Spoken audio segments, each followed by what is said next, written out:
ڈیرہ غازی خان اور تونسا کے اس علاقے میں جادے والی جو کہ واہ کا علاقہ کہا جاتا ہے بیسکلی، اگر یہ یہاں پر وقوع پذیر ہو جاتا تو جنوبی پنجاب میں اور آپ جو پروگرام کر رہے ہیں شاید ہم یہ پروگرام سوگ میں یا صفِ ماتم میں کر رہے ہوتے، اتنا جانی اور مالی نقصان ہونا تھا۔ فتنۃ الخوارج کا جہاں وہ سرحدوں پر مقابلہ کر رہے ہیں، ان کو بھی وہاں سے ان کا کلا کما کر رہے ہیں، ان کا خاتمہ کر رہے ہیں کہ جب ہماری سیکیورٹی فورسز بالکل تہیا کر لینا تو پھر یہ آگے تو بڑھنے دیتے ہی نہیں ہیں، ان کو گھیر کے مارا جائے گا، اور ان کو اب گھیر لیا گیا ہے۔ جب کچے کا نام آتا ہے نا تو خود ہی ذہن میں آ جاتا ہے کہ یہ کچھ اور ہی جگہ ہے، کچھ اور ہی مقام ہے۔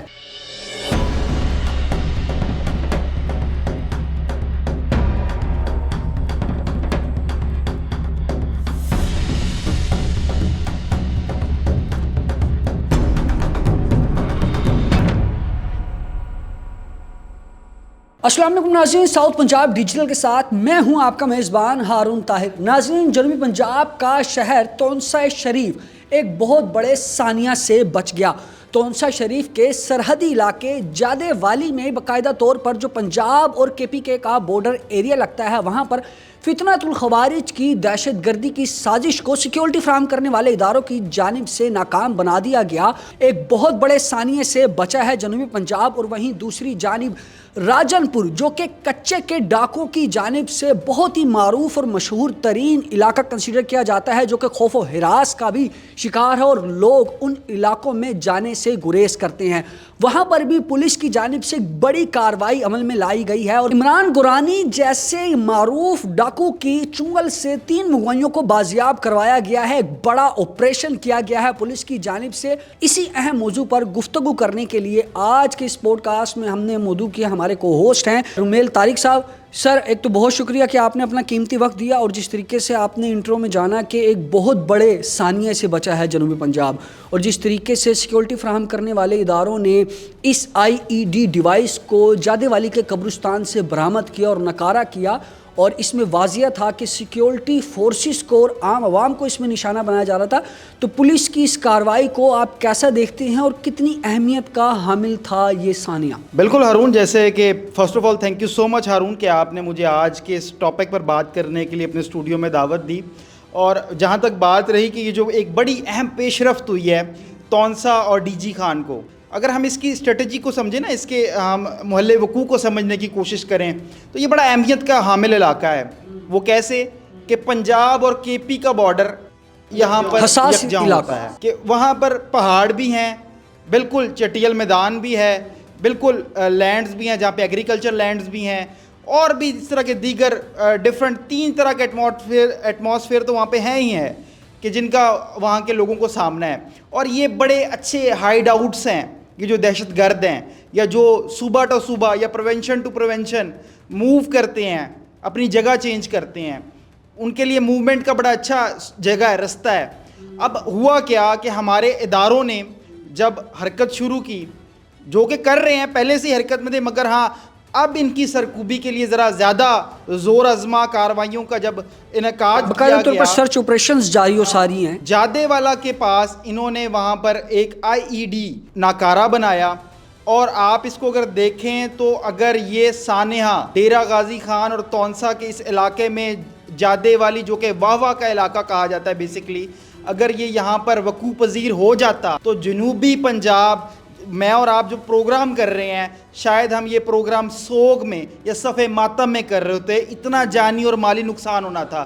اور بیسکلی یہ جو ٹریپ لگایا گیا تھا، ان کا اس کا مقصد تھا کہ ہماری سیکیورٹی فورسز کا یہ رستہ تھا، وہ آ رہی تھیں، یہاں سے موومنٹس تھیں، گو کہ کہیں سے لیک آؤٹ تو نہیں کہہ سکتے بٹ آبزرویشن، کیونکہ یہ علاقہ ان کا ہے، وہ یہاں بیٹھے ہوئے ہیں، سیکیورٹی فورسز اس کو کلیئر کرا رہی ہیں، وہ گئی ہوئی ہیں، اور وہ چند ہی بڑے محدود عرصے میں آپ دیکھیں گے کہ یہ وہاں نہیں رہیں گے، یہ وہاں سے یا تو آگے فارورڈ آگے ہو جائیں گے یا بالکل ان کا قلعہ کما ہوگا۔ اور میں آپ کو یہ بات کا بھی یقین کرا دوں کہ جب ہماری سیکیورٹی فورسز بالکل تہیا کر لینا تو پھر یہ آگے تو بڑھنے دیتے ہی نہیں ہیں، ان کو گھیر کے مارا جائے گا، اور ان کو اب گھیر لیا گیا ہے۔ یہ جو دہشت گردانہ کاروائیاں ہیں، ان میں یہ کوئی لوکل نیٹ ورکس ہیں یا ریجنل نیٹ ورکس ہیں جو ان اہم جو دہشت گردی کی جو کاروائیاں ان میں ملوث ہیں؟ یہ کون سے نیٹ ورکس ہیں؟ نیٹ ورکس کی بات کریں تو میرے اور آپ سے بالکل بھی بعید نہیں ہیں، نیٹ ورکس وہی ہیں، نام گنے چنے ہی ہیں، وہی خوارجی جو آئے دن کبھی افغان بارڈر سے جہاں پہ پاکستان اور افغانستان کا بارڈر ملتا ہے، کبھی وہاں سے در اندازی کی کوشش کرتے ہیں. ابھی پچھلے دنوں ہم نے کبھی 47 مار رہے ہیں، کبھی 45 مار رہے ہیں، کبھی 27 مار رہے ہیں، تو انہیں ناکامیابی کا سامنا کرنا پڑتا ہے. ملا سنگین گروپ ایک بڑا افغانی طالبان کا گروپ ہے جس کا کمانڈر ہے قدرت اللہ.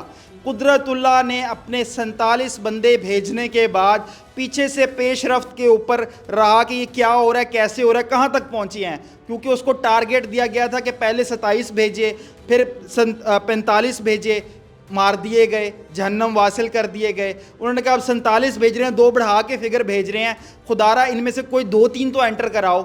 خود قدرت اللہ نگرانی کے لیے آیا کہ شاید میں جاؤں گا تو میں کوئی نہ کوئی رستہ، کوئی ہیلا وسیلہ کر لوں گا.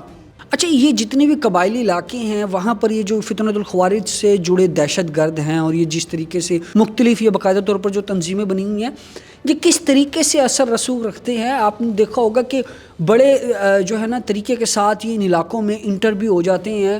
بے شک ان کی تمام ترین کاروائیوں کو ناکام بنا دیا جاتا ہے، لیکن آپ کے تجزیے کے مطابق یہ کون سی وجوہات ہیں جن کی بنا پر یہ ان قبائلی علاقوں میں ایک مؤثر اثر رسوخ رکھنے میں کامیاب ہو جاتے ہیں؟ یہ جو موم بتی مافیا ہم نے ختم کروایا، ایک ان دنوں ہماری جو سفارتی اور عسکری قیادت ہے اس نے ایک بڑا انیشیٹو لیا کہ یہ موم بتی مافیا پہ پابندیاں لگائیں. یہ موم بتی مافیا کیا تھا؟ یہ موم بتی مافیا اس طرح کے ایریاز کو ٹارگٹ کرتا تھا. ان کے پاس ایجنڈا کیا ہوتا تھا؟ غیر ملکی طاقتوں کا. یہ اس ایجنڈے کو پروموٹ کرتے تھے، اس کو آگے لے کر چلتے تھے.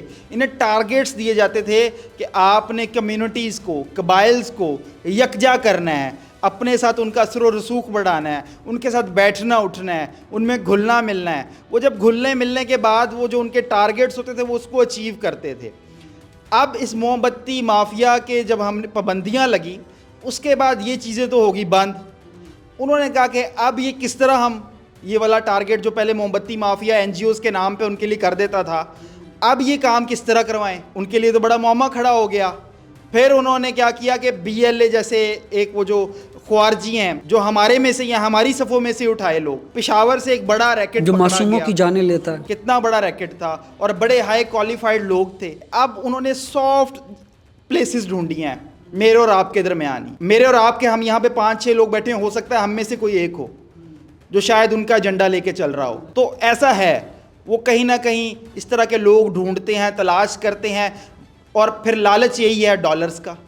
انسان ہے نا، انسان بک جاتا ہے. پر میرے خیال میں ہمارے ادارے متحرک بیٹھے ہوئے ہیں اور ایسا ہرگز نہیں ہوگا، نہ انہوں نے ہونے دیا. انہوں نے ضرور اس کو بھی مد نظر رکھا ہوگا، اور وہ اس طرح کے فتنۃ الخوارج کا جہاں وہ سرحدوں پر مقابلہ کر رہے ہیں، نہ صرف سرحدوں پر بلکہ ہماری جو سرسراہد کر چکے ہوئے ہیں ملک کی روٹس کے اندر، ان کو بھی وہاں سے ان کا کلا کما کر رہے ہیں، ان کا خاتمہ کر رہے ہیں. اسی طرح ان کے آئندہ آنے والے منصوبوں کا بھی وہ کلا کما کر دیں گے. مل صاحب، ہم نے اپنے اس پروگرام میں ذکر کیا جو راجن پور کا کچے کا علاقہ ہے، یہاں پر بھی بر وقت کاروائیاں کی جا رہی ہیں. پولیس افسران کی جانب سے جو RPO ہیں، DG خان کے DPO ہیں، ان کی زیر نگرانی باقاعدہ طور پر وہاں پر آپریشنز کیے جا رہے ہیں. اس تمام تر کارروائی کو کیسا دیکھتے ہیں؟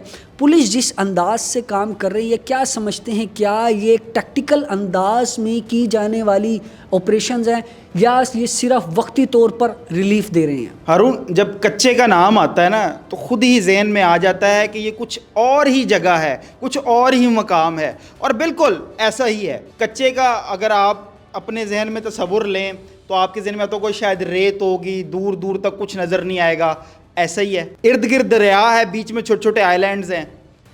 وہاں پر انہوں نے اپنے ہائیڈز آؤٹ بنائے ہوئے ہیں. ان ہائیڈ آؤٹس کو استعمال کرتے ہیں جب پولیس آگے بڑھتی ہے ان کی طرف، تو یہ ادھر سے اپنی بیڑی، جس کو ہم سرائیکی زبان میں بیڑی کہتے ہیں، ہم اردو زبان میں اس کو کشتی کہیں گے، یہ اس بیڑی کا سہارا لیتے ہیں آگے. انہوں نے اگلی ہائیڈ آؤٹ بھی بنائی ہوتی ہے، اس سے کچھ ہی کلومیٹر دور سمندر دریا کے اندر ہی، یہ آگے، اس سے آگے، پھر اس سے آگے.